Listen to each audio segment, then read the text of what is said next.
Voilà, on va commencer par rappeler plutôt les faits. Nous avons un mur lisse et un sol présentant un certain mu. Et puis nous déposons une échelle contre le mur et un gars va monter jusqu'à une certaine hauteur sur l'échelle. Alors cette hauteur, on pourrait la repérer grâce à un axe X qu'on va mettre comme ceci. Et donc sa position serait X, position quelconque à un moment donné, et puis le haut, la position d'origine de cet axe. Alors évidemment, on va continuer par mettre les flèches. Les flèches de force. L'échelle, à son point G, centre de gravité, présente une force mg due à la gravitation. De la même façon, le personnage, sur l'échelle, présente une force grand mg, qui vaut d'ailleurs 2mg d'après les données de l'exercice, puisque grand M égale 2m. Nous avons un angle de 60 degrés ici dans le coin, qui est l'inclinaison de l'échelle. Nous avons une réaction du sol, F de réaction du sol, perpendiculaire au sol. Nous avons des frottements, force de frottement, du sol sur le bas de l'échelle. Et puis nous avons aussi une réaction du mur, que même s'il est lisse, il ne présente pas de frottement, mais bien une réaction. Force de réaction du mur. Je rappelle que le mur est lisse. Voilà, nous avons mis en place quelques données de rappel de l'exercice. Alors on va écrire deux sortes d'équations. Il me faut vous rappeler à ce moment de l'exercice qu'en physique, un solide est en équilibre statique dans un repère galiléen si la résultante des forces est nulle. On appelle ça l'équilibre de translation. Et la résultante des moments des forces par rapport à n'importe quel point est nulle. On appelle ça l'équilibre de rotation. Alors commençons par le commencement. A, les équations de l'équilibre de translation.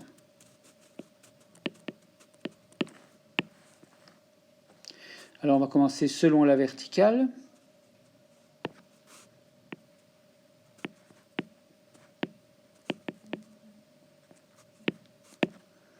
Qu'est-ce que l'on peut écrire selon la verticale? La verticale, donc, on va écrire ici. Puis on pourra le faire aussi selon l'horizontale ensuite.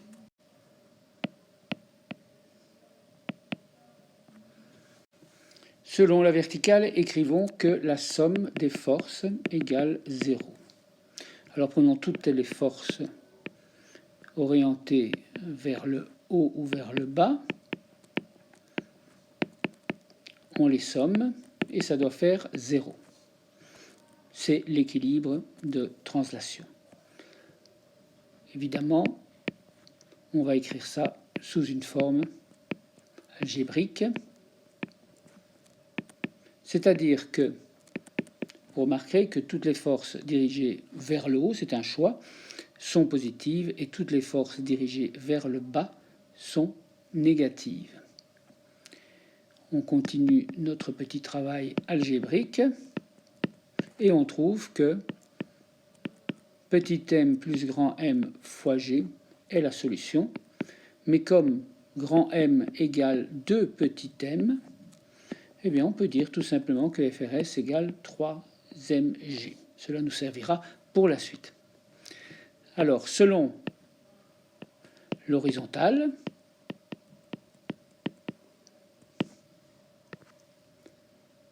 F Rm plus FF égale 0. C'est l'équilibre selon l'horizontale. Évidemment, en projection, la méthode algébrique nous dit que FRM plus FF égale 0, puisque FRM est dans le mauvais sens par rapport au choix que nous avons fait d'une direction horizontale. Et on peut écrire donc que FRM égale FF, tout simplement, par suite algébrique, égale 3 mu mg. Et c'est évidemment la force de frottement maximale. Nous avons répondu à la première question au point A. Nous passons maintenant à l'équilibre de rotation.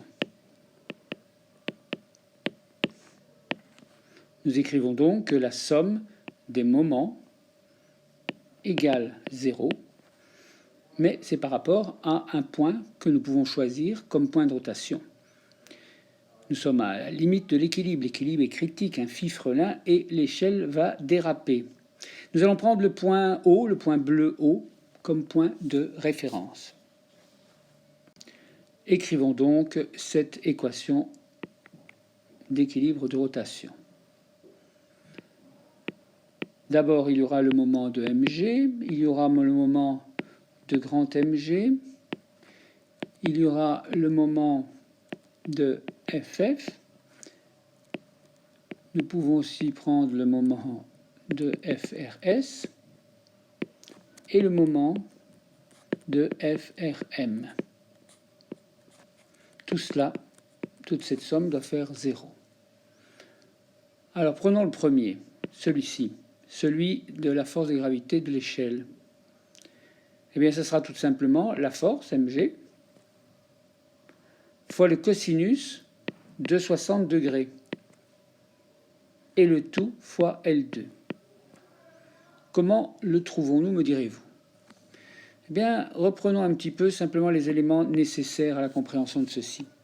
Nous avons un point de rotation O, nous avons un angle ici de 60 degrés. Nous avons là, quelque part, la force de gravité, mg, vers le bas. Nous avons donc ici 30 degrés. Mais ce qui nous intéresse, c'est, pour le calcul des moments, la perpendiculaire, la force projetée sur un axe perpendiculaire au bras levier de longueur L sur 2, puisque nous sommes au milieu de l'échelle. Et donc, si nous cherchons la longueur de cette force-là, c'est mg, la force projetée, fois cosinus de 60 degrés. Pendant toute cette partie sur les moments, on choisira ce sens-ci, noté en jaune, comme le sens positif de rotation. Donc cette flèche de longueur mg cosinus 60 degrés, cette flèche-ci, participe à une rotation dans le sens positif. Donc nous mettrons devant ce moment le signe plus. Nous allons continuer de la même façon avec les autres moments. Pour le personnage, c'est très simple, il suffit de reproduire ce que nous venons de faire, mais en remplaçant petit m par 2m, puisque grand M vaut 2m, c'est dans l'énoncé de l'exercice. G, cosinus 60 degrés, ça se passera de la même façon avec le poids du personnage, mais la longueur n'est plus de L' cette fois, mais la longueur entre le point de rotation et la position du gars, c'est x, tout simplement. Alors la rotation se fera encore autour du point O dans le sens horlogique pour cette flèche, et donc on pourra mettre le signe plus devant également. Passons maintenant aux forces de frottement. Eh bien, pour les forces de frottement, et d'ailleurs aussi pour la force de réaction du sol, ces flèches se trouvant appliquées au point O, eh bien, on peut tout simplement dire que les valeurs sont de 0, tout simplement. Il n'y a pas de bras levier, dirons-nous. Et puis, continuons avec le moment de la force de réaction du mur. Cette force de réaction, nous allons la traiter à la page suivante.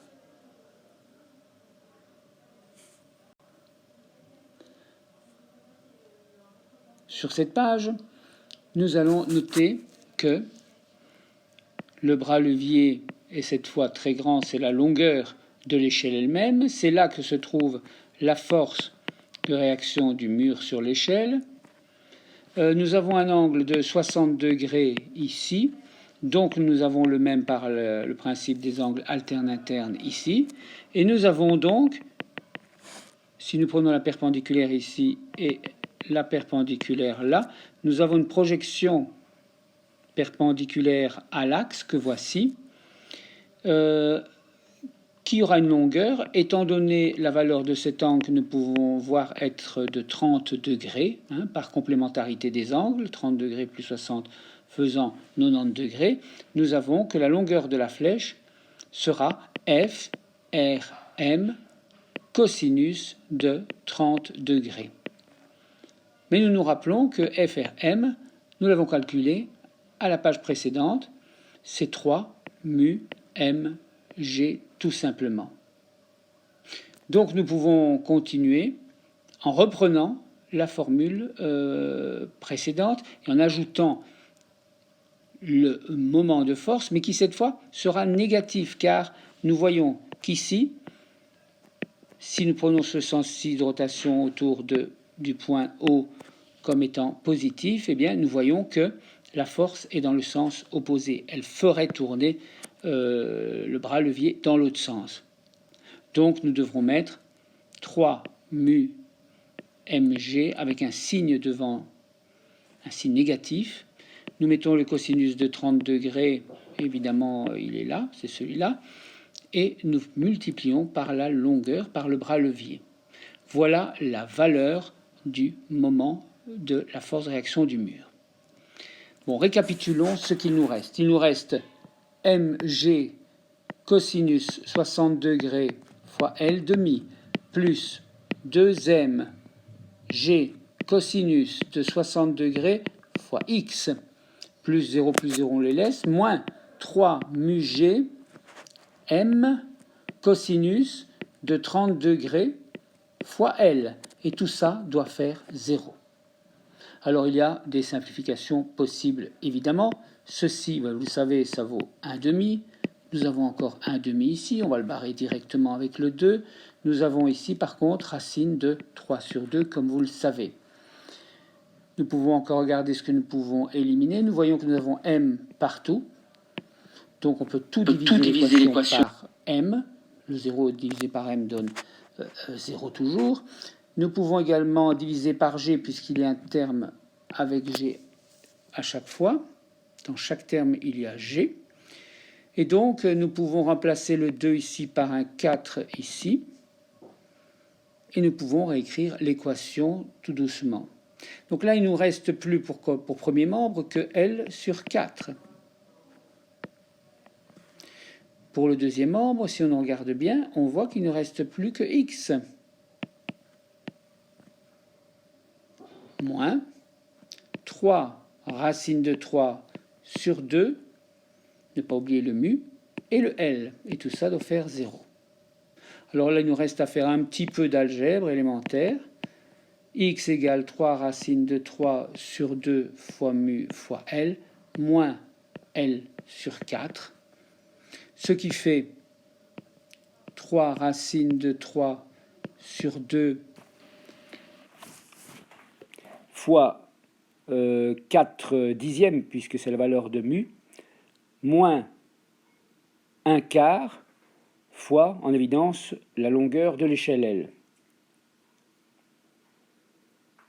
Alors je peux barrer le 4 et le 2, ça nous fait 2, le 10 et le 2 qui reste, ça nous fait 5. Et donc au final, on a 3 racine de 3 sur 5, moins 1 quart, fois L, et c'est ça qui vaut x. Donc environ 0,79 fois L, donc environ 80% de la longueur de l'échelle à partir du bas. Voilà, on peut encadrer la réponse finale. Et donc, un petit schéma nous montre à peu près la position du gars sur l'échelle à 80% de sa hauteur, au moment où l'échelle risque donc de glisser, de tomber.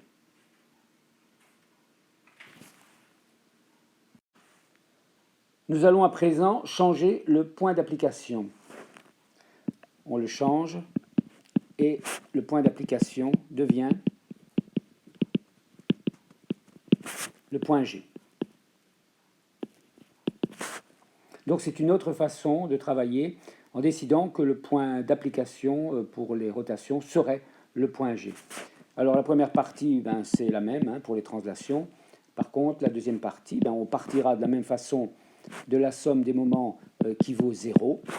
On écrira la somme des moments comme la première fois. Donc les moments de toutes les forces en présence. Les forces de frottement, les forces de réaction de la surface, du sol plus exactement, force de réaction du mur, et tout ça doit faire une somme qui vaut 0. Alors cette fois-ci, on peut dire que cette force-ci est à 0. En effet, reprenons nos petits dessins, un axe X, un point O, mais cette fois-ci, le point de rotation sera le point G que voici qui se trouve au milieu, donc à une distance L' de l'échelle qui a une longueur L. Évidemment, la force de poids se trouvant au point G, le bras levier vaut 0. Pour la deuxième, grand M fois G, cette fois-ci, elle se trouve au point X, évidemment, cette force de poids du personnage. Et donc, par projection sur un axe perpendiculaire à l'échelle, cette fois, on retrouvera un angle qui vaut 60 degrés, ici, c'est-à-dire le même angle que celui-là, puisqu'ici, nous avons un complémentaire de 30 degrés. Donc, on peut dire que la projection aura une longueur de mg cosinus de 60 degrés. C'est ce qu'on va reproduire ici. mg fois cosinus de 60 degrés, fois évidemment le bras levier qui vaudra ici L' moins x. Donc je note ici L' moins x. Passons à la force de frottement. La force de frottement, elle se trouve ici, sur le sol. Elle se trouve en sens opposé. Je rappelle que la force de frottement est toujours opposée au sens probable ici du déplacement de l'échelle, donc de l'objet qui est en frottement. Et donc, perpendiculairement, je trouve un angle de 60 degrés. Donc, évidemment, la longueur de cette flèche-ci vaut, on va l'écrire tout de suite, ça sera moins 3 mu mg, cosinus cette fois-ci de 30 degrés. Et il faudra simplement, comme bras levier, prendre L'. Jusqu'au point G, il y aura bien L'. Et puis on continue avec la suivante, qui sera moins FRM, que je rappelle valoir 3 mu mg, fois le cosinus de 30 degrés également, fois L'. Alors là, il suffit d'agir avec la force qui se trouvera donc en L, c'est-à-dire finalement à L' également du point G, et FRM est ici. Je pense qu'il n'est pas trop difficile de trouver le pourquoi de cette valeur. Et puis le tout fera 0. 1, 2, 3, 4, 5, 1, 2, 3, 4, 5. Il nous manque une seule, bien entendu, qui est donc plus FRS cos, vous le vérifierez, de 60 degrés fois L', et FRS, on l'a déjà donné, c'est 3 mg. Donc, on voit que donc il y en a certains des moments qui ont un signe négatif, d'autres qui sont positifs, simplement parce que les forces tendent à faire tourner le bras levier dans un sens qui est contraire au sens positif. Hein, donc dès que c'est négatif, c'est que ça tourne dans le sens opposé au sens choisi comme étant positif. Donc mettons un petit peu d'ordre dans tout ça. Oups, je m'aperçois qu'il y a une petite faute ici, il est marqué plus, alors que, bien entendu, la flèche qui fait tourner l'homme autour de l'axe situé en G, eh bien, le fait tourner dans l'autre sens que le sens positif choisi de racine.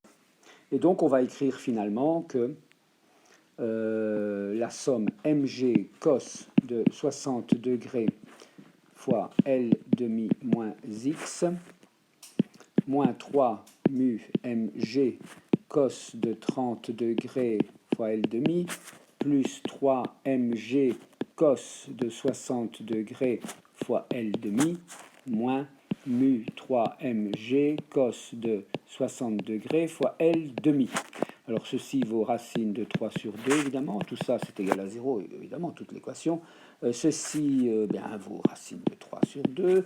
Ceci vaut 1 demi, c'est bien connu. Et ceci 1 demi également. Alors on peut barrer tous les g, puisqu'ils se trouvent dans tous les termes de cette équation. On peut également remplacer grand M par 2M. On peut ainsi barrer les M qui apparaissent partout dans l'équation. Et on peut réécrire finalement moins L demi moins X entre parenthèses, moins 3 quarts fois racine de 3 fois mu fois L, plus 3 quarts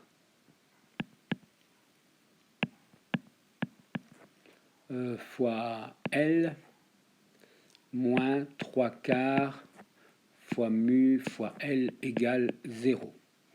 Alors évidemment, on peut remplacer ça par 4 dixièmes, ici également.